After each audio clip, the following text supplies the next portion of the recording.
Y hoy en la pizarra, en nuestro Bajar la Guardia, tenemos a Gustavo Petro, colombiano, candidato presidencial en Colombia con una votación histórica por la Colombia humana, y ha tenido la gentileza de atendernos y de hablar un ratito con nosotros en este programa de radio llamado La Pizarra. ¿Qué tal, Gustavo? ¿Cómo estás? Bienvenido acá a la Argentina y a toda Latinoamérica que nos escucha. ¿Cómo está Alfredo? ¿Qué tal? Pues empecemos por lo importante, o como diría Galeano, por lo más importante entre aquellas cosas que no son tan importantes, o sea, el fútbol. ¿Te gusta el fútbol? ¿Le vas a algún equipo, Gustavo? Pues obviamente a la selección Colombia. Y va muy bien, ¿no? Pues está viendo, es quizás la mejor selección en este momento, quizás con Uruguay en la Copa América. Le ganó 2-0 a la Argentina, o sea, aquí que te escuchan los futboleros argentinos, ¿qué les dices? Bueno, ya se nos ha vuelto como costumbre. Provocación para empezar. Sé, Gustavo, que tiene una de tus hijas, le apasiona el fútbol. ¿Te hace ver partidos con ella? ¿A qué equipo le va ella? Ella es básicamente del Barça y en Colombia de Millonarios. Y esas son sus dos pasiones, obviamente, cuando está la selección Colombia, pues es de la selección Colombia. Es arquera, portero, y se está entrenando en una escuela de fútbol aquí en la ciudad de Bogotá. ¿Sigue el Mundial de Fútbol Femenino también? Pues fíjese que aquí tenemos líos en eso, ¿no?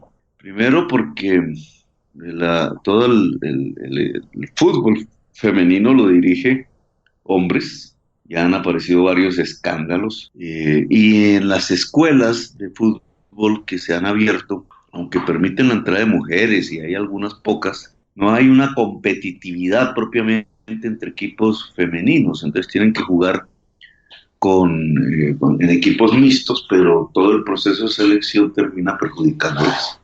Y a ella, o sea, practica fútbol de arquera, pero entiendo que o sea, que es difícil en Colombia por lo que me decías. No sé, en la Argentina, de hecho, hemos tenido alguna entrevistada futbolista mujer y es una pelea por los derechos laborales de la mujer en el mundo femenino. ¿En Colombia también está pasando eso, como dices? Pues en el caso del fútbol, sí. Y yo creo que en todos los terrenos es una lucha por lograr la equidad, por lograr entrar, por lograr que se tenga en cuenta el espacio femenino.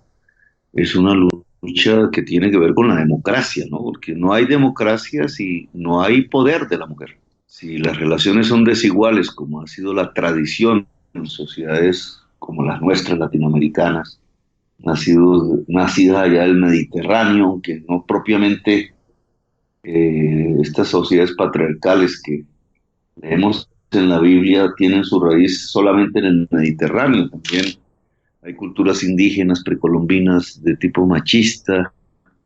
Hay una realidad acumulada de poder masculino que incluso ha hecho sinónimo la palabra masculino de la palabra poder. Y hoy estos tiempos son los tiempos de la democracia real, en mi opinión. Es más, para poder sobrevivir como especie, vamos a tener tarde que temprano, ojalá más temprano que tarde, a democracias reales. Y las democracias reales son democracias multicolores, son democracias diversas.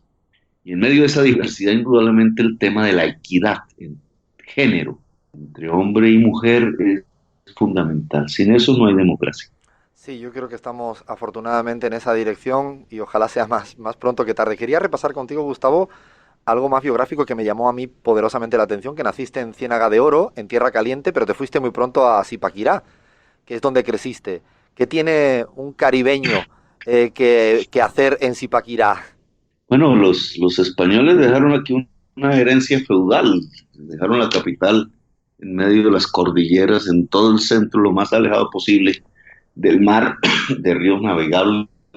Era una visión, en mi opinión, militar, feudal, que, pues, que ha provocado cierto daño en Colombia, porque nuestra capital, la ciudad de Bogotá, ciudad que yo dirigí como alcalde, pues prácticamente no tiene una conexión con el mundo de manera barata. Tiene que cruzar tres cordilleras, valles profundos, carreteras inestables. para poderse comunicar en términos físicos. Ahora con esta nueva realidad de las redes, pues se abre una oportunidad para este territorio, pero aquí vivimos muy en las alturas. Es una tierra, bueno, a mí me encanta, es uno de los lugares más hermosos del planeta, unos 14 grados promedio de temperatura, pero mi origen es caribeño, son culturas un tanto diferentes en Colombia. Colombia también es un país muy diverso, con unas diferencias regionales muy marcadas por su propia geografía y su historia. Bogotá ha sido un tanto autonómica. El Caribe ha girado alrededor de Bogotá en vez de girar alrededor del mar, de cruzarlo, el mar Caribe. Pero la realidad centralista de Colombia ha originado una dependencia que comenzó con el estudio. Entonces, los mejores colegios públicos de Colombia, las mejores universidades están en la capital, en el centro del país, y eso hizo que mucha gente joven saliera del Caribe, de las regiones, a estudiar en Bogotá. Mi padre fue uno de esos, y por eso yo terminé criándome en las cercanías de Bogotá, en Zipaquirá, que es donde estudió nuestro premio Nobel Gabriel García Márquez. De hecho, Gustavo, decías que de pequeño, por lo que leía, te gustaban mucho las novelas policíacas. ¿Eso es cierto? No, no, no, eso no sé dónde lo leyó usted, No pero sé nunca nada lo... de nada. No, no, yo que recuerde, mi, de los primeros libros que leí, Miguel Strogoff, que no es propiamente una novela En policíaca, es absoluto. el correo. Ahí me interesó algo de Rusia, ese es el libro de Julio Verne. Y veía mucho a mi papá que estaba estudiando su carrera, yo ya crecido, un niño, y llevaba sus libros, él era un buen lector, llevaba sus libros y entonces me encarretaba y me ponía a leer los libros de él. Entonces por ahí terminé leyéndome pedazos de Rousseau, pedazos del Quijote de la Mancha, eh, y por ahí me volví un lector, realmente me ha acompañado toda la vida el libro y creo que ha sido un aliado fundamental en muchas de mis luchas políticas. No abandono hasta el día de hoy aquel criterio que fue pues una ley generalizada en las fuerzas progresistas de finales del siglo XIX y buena parte del siglo XX, que era la praxis, poder articular teoría y práctica política al mismo tiempo. Y Gustavo, ¿los políticos actualmente en Colombia crees que son de leer mucho? Por ejemplo, no sé, desde Duque, Santos, Uribe.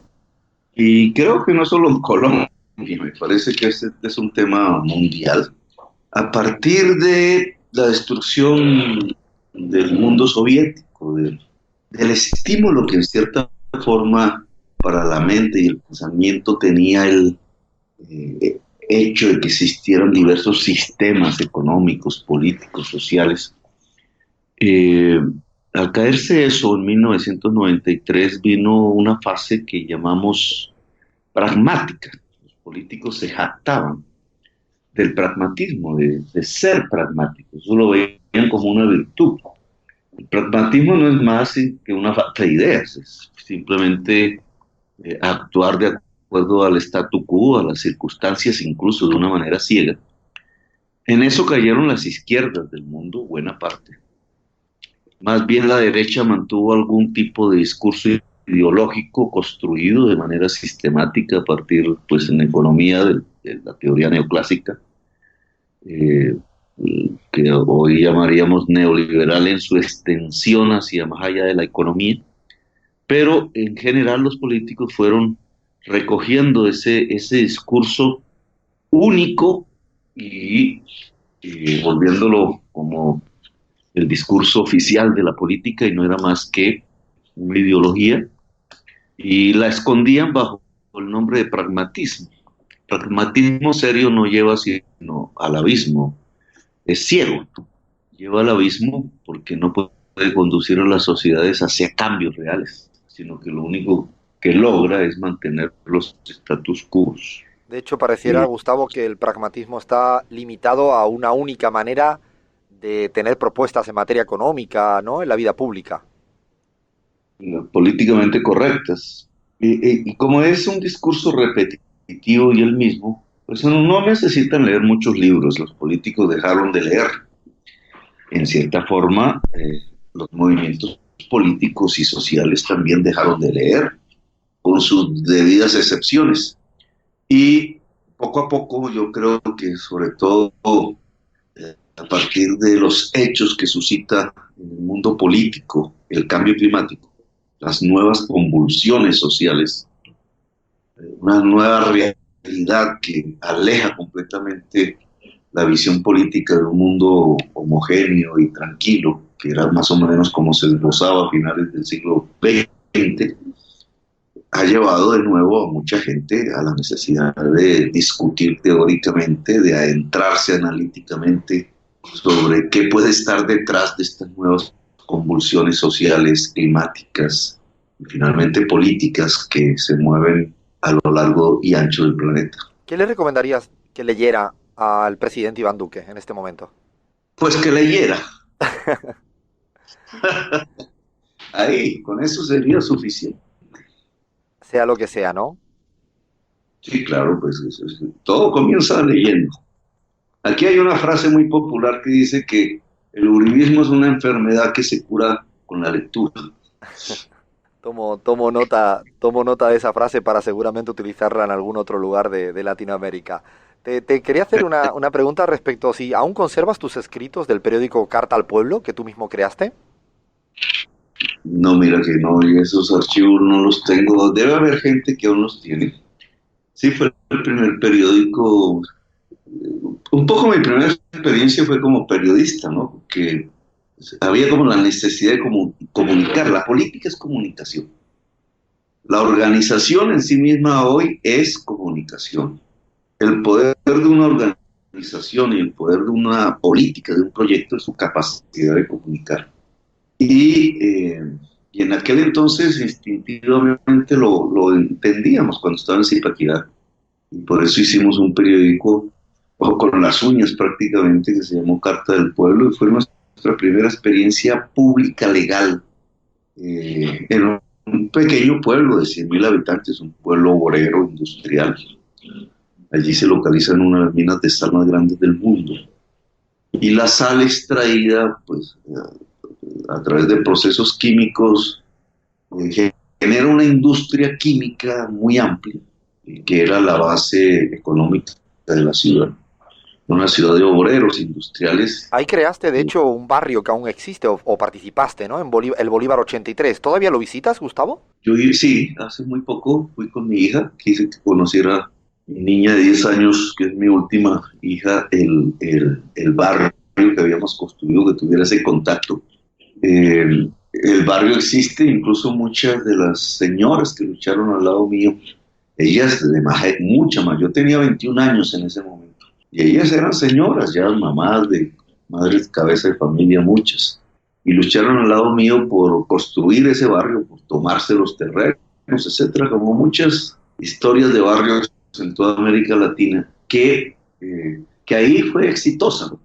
Hice una experiencia un poquito cerrada de cómo construir democracia con una comunidad, las asambleas, las tomas de decisión asamblearias, el trabajo comunitario. En 15 días hicimos un alcantarillado sin un peso para 400 familias entre todos. Yo mismo, sin conocer mucho el asunto, pues puse mis manos en eso. Era ya un militante clandestino del M-19 y al mismo tiempo era pues una figura pública en la ciudad, muy joven.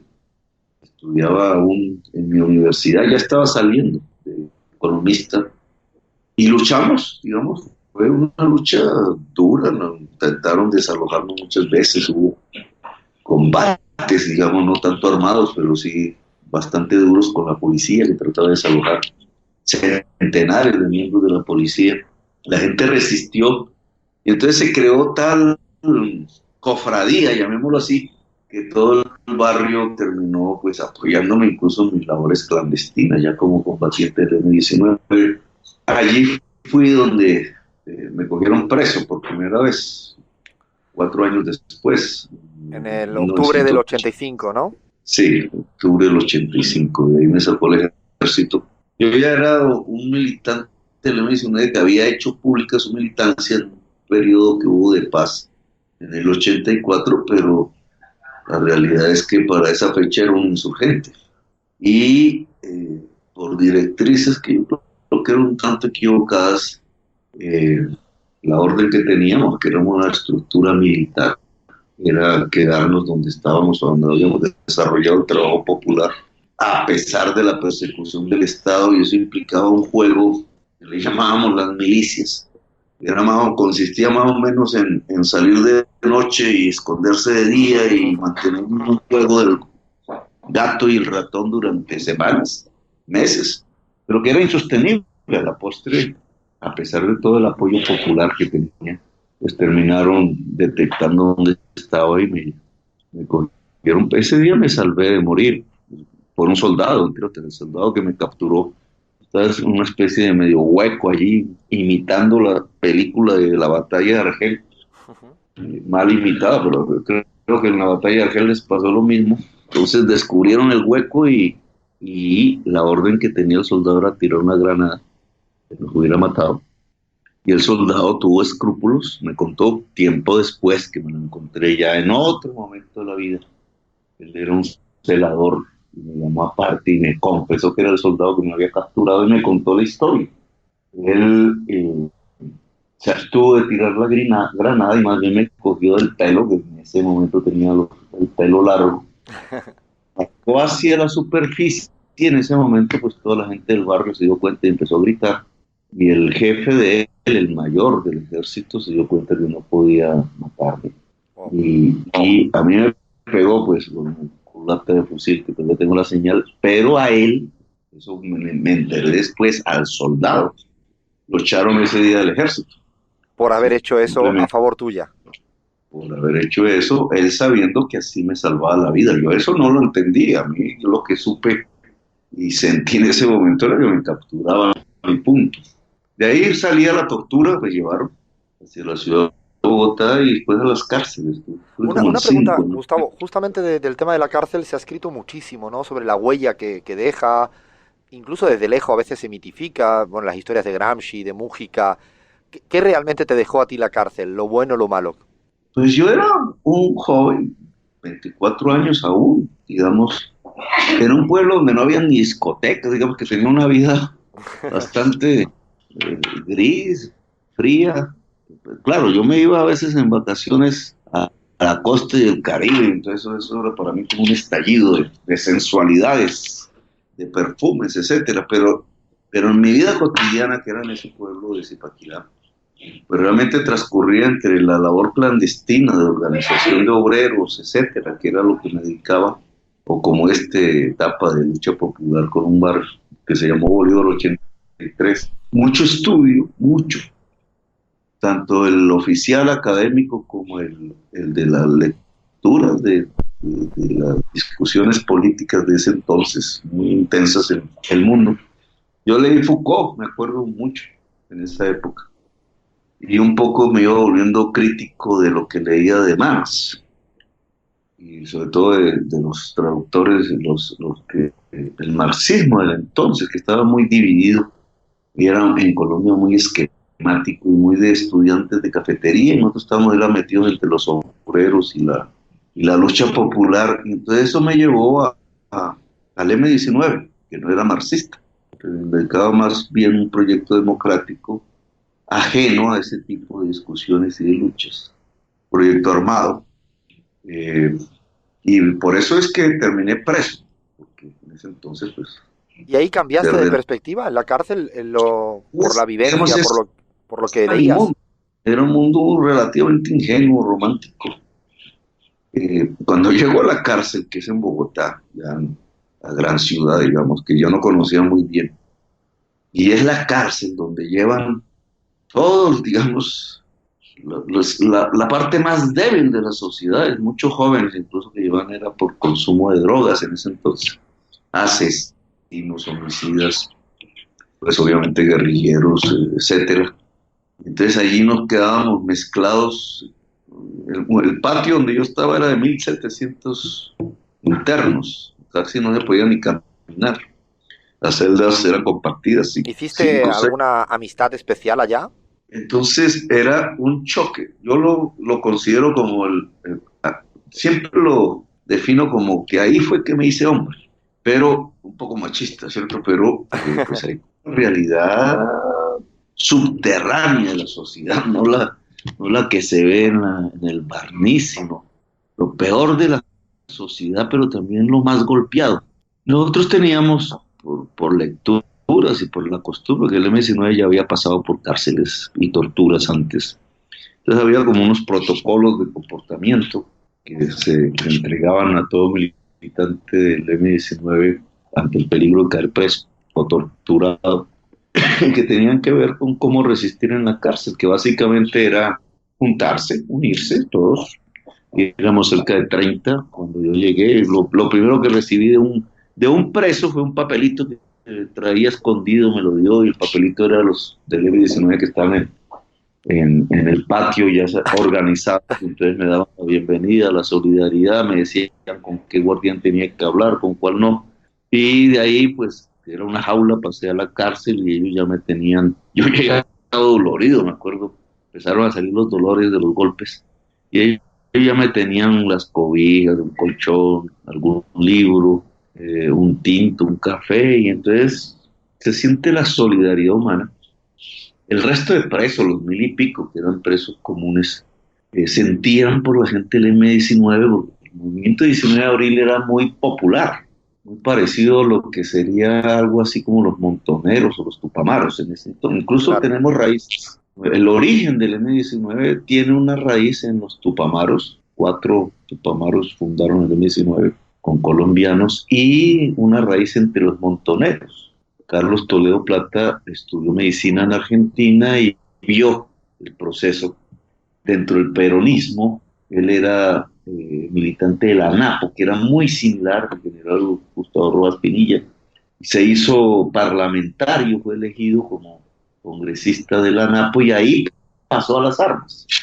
Y se convirtió en uno de los jefes del movimiento 19 de abril. Entonces había como una especie de parecido, digamos, era guerrilla urbana en ese momento, contrario a lo que pasaba en los campos de Colombia, donde se desarrollaba desde hacía décadas guerrillas liberales en la época de la violencia, que fueron transitando hacia la FARC, ¿no? Con el conocido movimiento que llegó hasta hace poco armado. Nosotros pues, teníamos otra vertiente. Y en la cárcel, pues en general, el preso que estaba allí, común, popular, pobre, venido del campo, de los barrios populares, pues sentía una enorme simpatía por el M-19, y entonces, en cierta forma, no tuvimos mayores problemas, sino mucha solidaridad. Todos los días ejercicio militar, que no le gustaba a los guardianes, lectura personal, nunca abandoné mis libros. Ahí me leí La ciencia, la lógica de Hegel, de una edición argentina, entre otras cosas, que todavía uno de los tomos de los dos tengo en mi poder subrayado, lo guardo como una reliquia. Allí hice cosas de madera, todavía también guardo algo, pero ese episodio todo hasta mi salida, porque empezamos a quemamos cárceles, insurreccionamos cárceles, nos sacaban entonces a otras, y entonces pasé como por 5, pero al final, que no fue un gran periodo, año y medio más o menos, volví a salir, y considero ese periodo como el periodo que me aterrizó a la realidad. Ese te hizo más persona, más fuerte, más conocedor de otro mundo, ¿no? También, más resiliente, más preparado para lo que luego te vino, entiendo. Claro, claro, me hice hombre, digo yo, pero sí, además me hice hombre porque además tuve mi primer hijo ahí, estando preso. Ah, El en día todos que los me sentidos, te capturaron, hiciste persona y hombre. sí, la noche anterior me anunciaron me anunció la novia que estaba embarazada, y yo quedé con el pensamiento, con la impresión, y esa misma noche me tocó irme a guardar en el hueco donde al final me capturaron, y entonces yo ya vine a ver, fue el niño en los brazos de ella, 9 meses después, en la cárcel. Y nunca pude creerlo, porque ya a la salida de la cárcel pasé a la clandestinidad. ¿Crees, Gustavo, que en la actualidad, en la Colombia actual, habría razones reales para tener miedo para que te volvieran a meter preso? ¿Crees que esta ola de lawfare, de judicialización de la política tan importante que está habiendo en la región contra Lula, contra Cristina, contra Rafael Correa, crees que te podría afectar a ti? ¿Tienes miedo a eso? Ellos lo han intentado. Digamos que un poco antes de Lula y de todo esto que ha sucedido, porque yo era alcalde de Bogotá, ¿no? Yo fui alcalde de Bogotá fui elegido en el año 2011.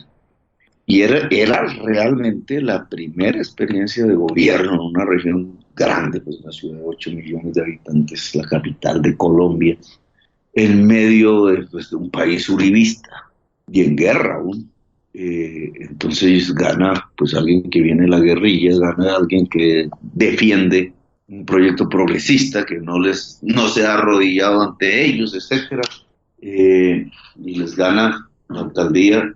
Entonces, claro, hubo una reacción que no fue respetuosa, ¿no? En términos de la democracia, pues, no se lo aguantaron y empezaron a ver cómo podían sacarme de la alcaldía.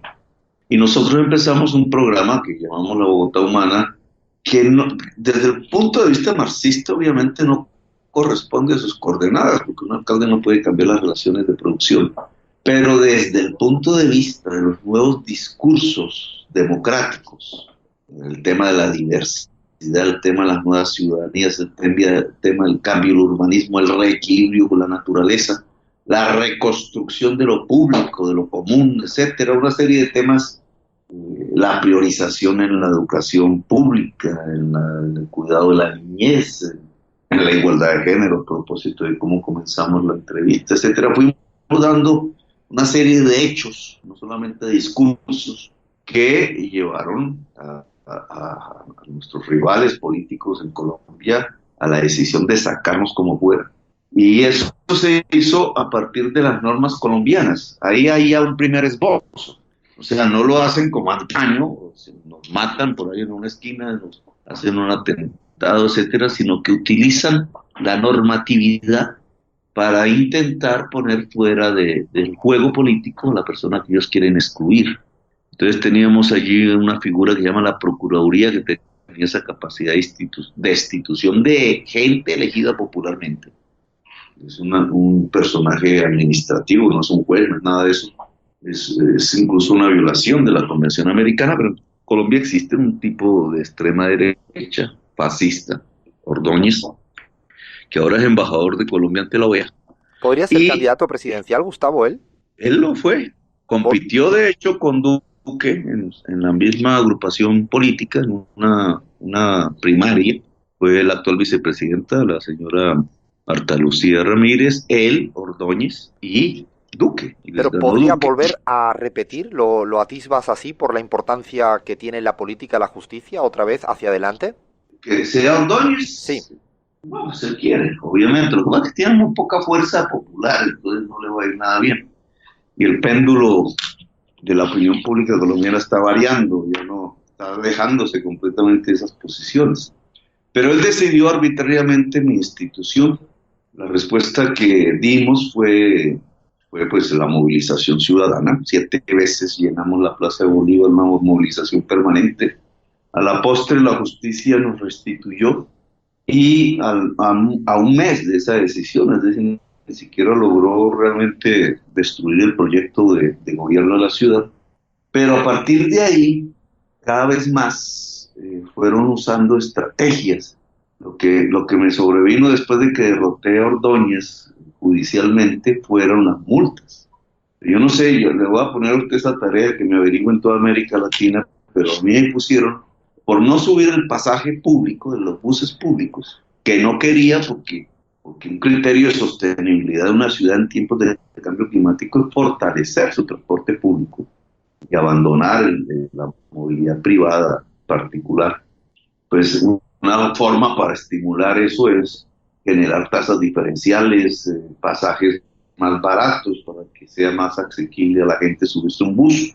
Colombia, en Bogotá no tenemos metro, desgraciadamente. Y por tomar esa decisión política, entonces otro funcionario administrativo que llaman Contralor decidió multarme por toda la cuantía sumada durante 3 años de gobierno de lo que habían dejado de pagar millones de usuarios del transporte público en esa ciudad todos los días a la tasa de pasaje que ese funcionario consideraba era la que tenía que elevar el O sea, te pasaje. están cuestionando judicialmente una decisión estrictamente de política pública. Un decreto de política pública. Esa cuantía son 100 millones de dólares. Y me pusieron una multa, esa y dos más. Yo debo en este momento 200 millones de dólares. Y Me han esto, embargado, perdona me han Gustavo, ¿esto tendría embargado. como objetivo sacarte de la carrera presidencial para la próxima cita? Hay una norma que decía que eso llaman sanciones fiscales, es el nombre que le ponen aquí, no son judiciales, no son hechos de corrupción, son lo que llaman aquí irregularidades administrativas, pero como no era una política no neoliberal que sustenta la política del transporte sobre la autosostenibilidad del transporte, es decir, que los pasajeros pagan los costos del bus que se mueven. O esto tenía que ver con políticas que casi todo el mundo existen de subsidio al transporte, etcétera, para sostener la ciudad. El, el, pues sí, tiene esa calificación, sanción fiscal, y había una ley que decía el que tenga sanción fiscal no podrá inscribirse como candidato. Lo que estaban pensando era impedirme ser candidato presidencial, porque ellos ya sabían que hacia allá íbamos. Con tan mala fortuna para ellos que un juez suspendió la multa en ese mismo periodo y entonces yo me inscribí, por eso fui candidato y logré 8 millones de votos. Casi le ganamos la presidencia de la oligarquía colombiana por primera vez en la historia. Pero ahora que he dejado de ser candidato, por una norma me vuelvo congresista, entonces la Corte Constitucional cambió su doctrina jurídica por un voto que siempre había dicho que las sanciones fiscales o cualquier inhabilidad de ley no podían ser inhabilidades para ser presidente porque estas están en la Constitución. Esa doctrina que me protegía y protegía la cambió y ahora dice que sí, pueden haber inhabilidades por ley y que las sanciones fiscales sí pueden inhabilitar al candidato. Es decir, si por hoy fuera, no podría ser candidato presidencial. Porque están afectando Ellos, directamente al derecho político. sí, y ellos adicionalmente intentaron ponerme preso. Ese fue el tema del fiscal Néstor Humberto Martínez, que es el fiscal de Odebrecht y el hombre más rico de Colombia, Luis Carlos Sarmiento Angulo. Intentó construir una serie de procesos penales y su intención antes de ser congresista era ponerme preso. Lo que pasa es que tuvieron muy mala suerte, la misma corrupción de ellos, que hoy se puede ver en el caso de Lula, pero Lula no ha tenido la misma suerte que yo, digamos. Se descubre la corrupción en el caso de Lula, pero después de que lo ponen preso. Claro, ha sido a En, posteriori cuando el investigador, ¿no?, de Inspector acaba de demostrar todo cómo se armó, ¿no? Pero en el caso tuyo, claro, por lo menos previamente, aunque entiendo que hacia adelante tienes como ese recelo de que sigan afectando tu derecho político a candidatearte. sí, indudablemente tienen, y ya tienen una forma, que es la sanción fiscal, a menos que yo pueda tumbarla judicialmente. Una sanción, una multa, es lo mismo que le pasó al señor López, ¿cómo se llama? López Obrador, con el desafuero en el 2006.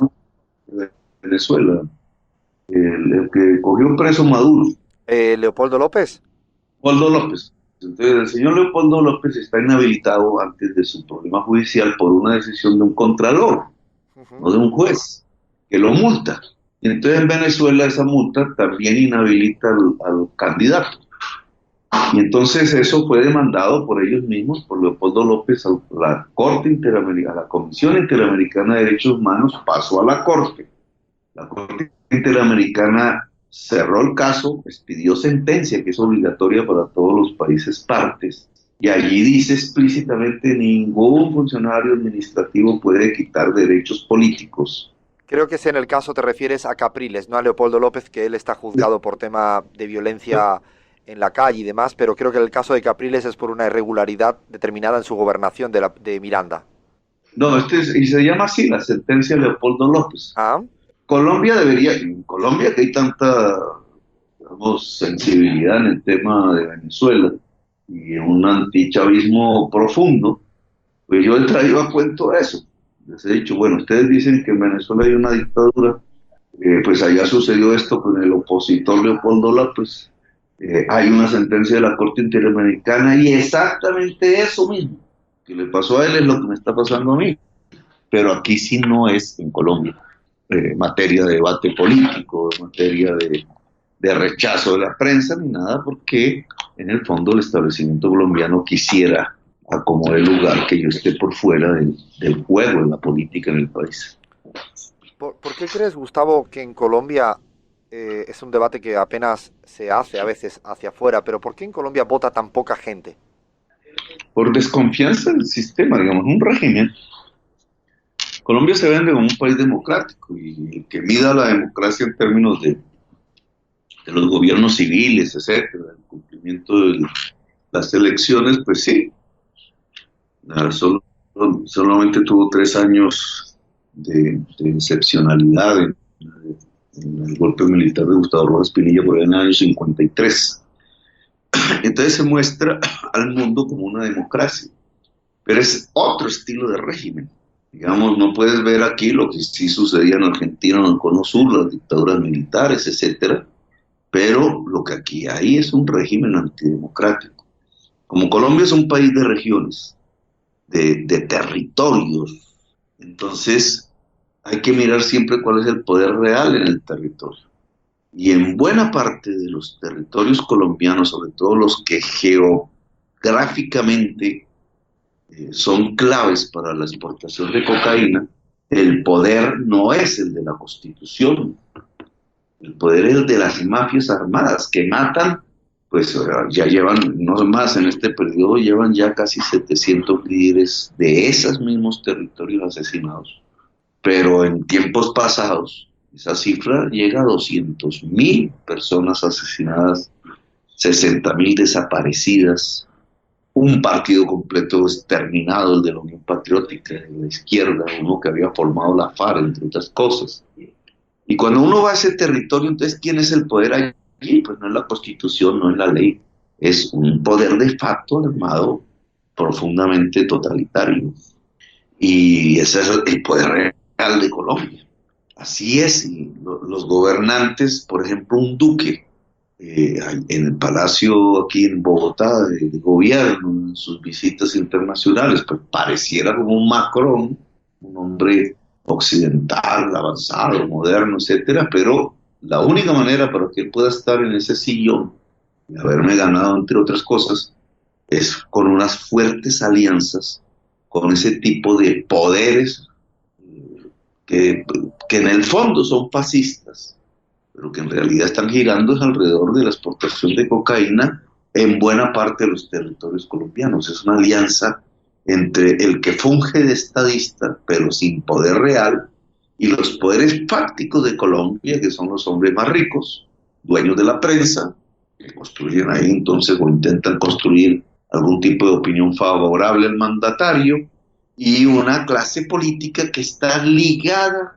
estrechamente a los ejércitos privados del narcotráfico y del narcotráfico mismo. Y eso obviamente no se llama una democracia, eso es un régimen corrupto, con características tiránicas muy fuertes. Y es lo que hace que, por ejemplo, aun sin que intenten matarme, tratan de excluirme como de lugar de la competencia por el poder. Me ven como su principal enemigo en este momento. Son tiempos en los que, como dices, ¿no? La gente no vota porque no, entre comillas y sin comillas, no creería en que su voto haga más saludable la democracia, entiendo.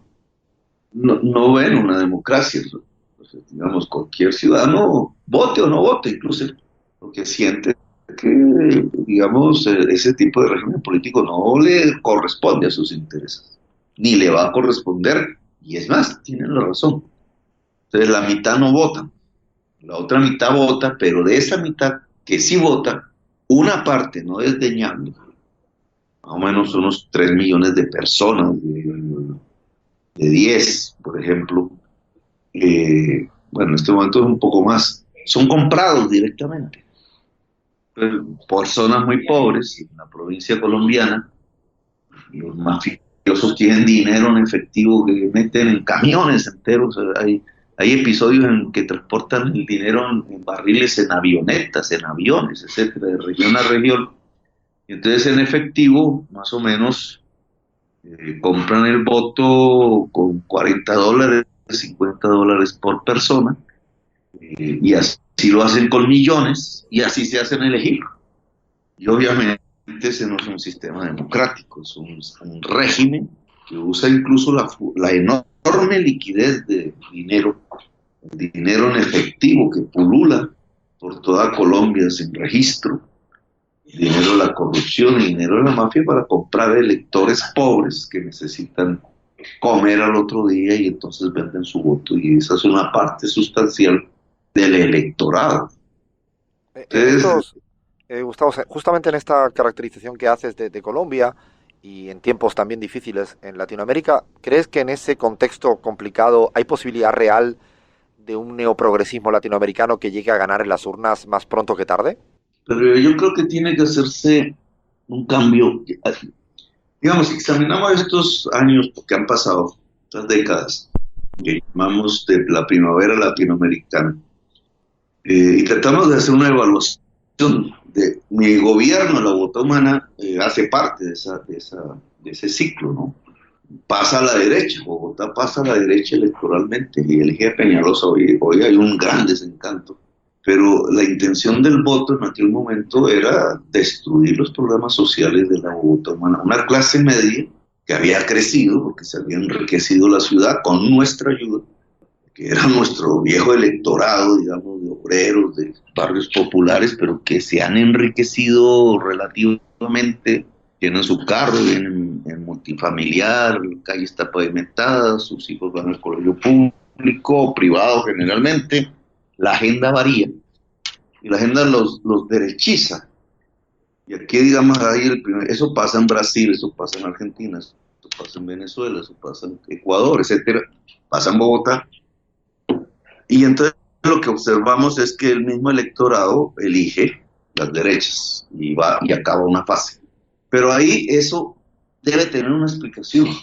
Digamos, el progresismo no logra con una agenda de otro tipo, que no significa pasarse a la derecha, eh, capturar, seducir El a caso las de clases. México, Gustavo, sería el contraejemplo, ¿no? Sí, es un poco lo que iba a pasar en Colombia, porque yo estaba diciendo, si gana Lula en Brasil, ya vemos cómo se lo impidieron. Si gano yo en Colombia y si gana López Obrador en México, pues construimos otro eje. Pero ese eje, a la postre, pues el encarcelamiento de Lula, que no pudimos lograrlo en Colombia, que no se da, ese nuevo eje tendría que tener un discurso diferente, y es ahí donde viene mi preocupación. Porque lo que hemos vivido, incluido México, es el boom del petróleo, del carbón y el gas, de las materias primas que llaman los commodities, pero fundamentalmente es petróleo, carbón y gas.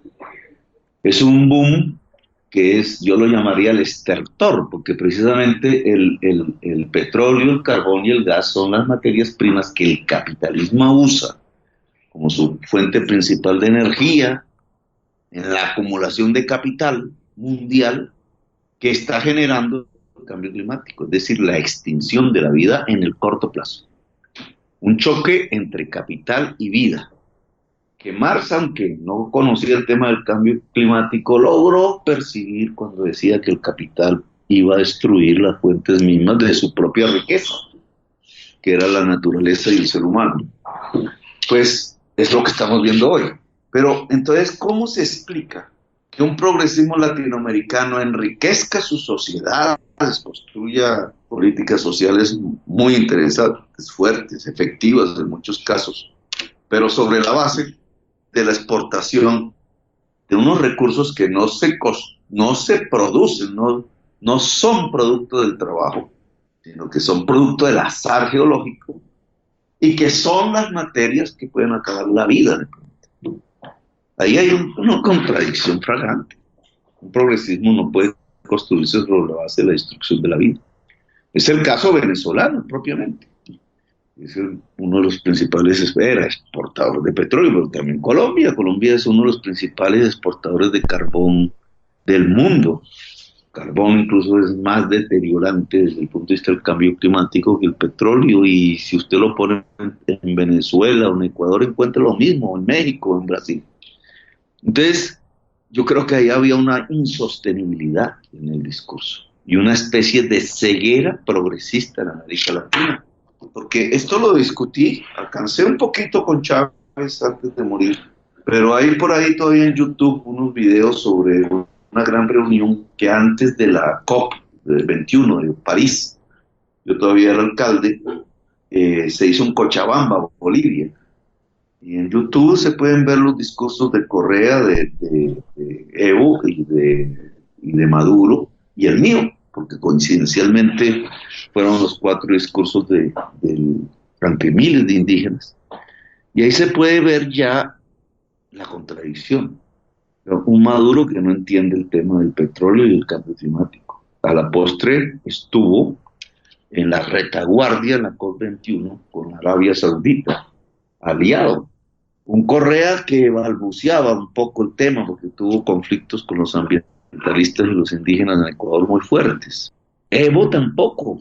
Y entonces uno va entendiendo que es que el progresismo no tiene un discurso para los tiempos del cambio climático en América Latina.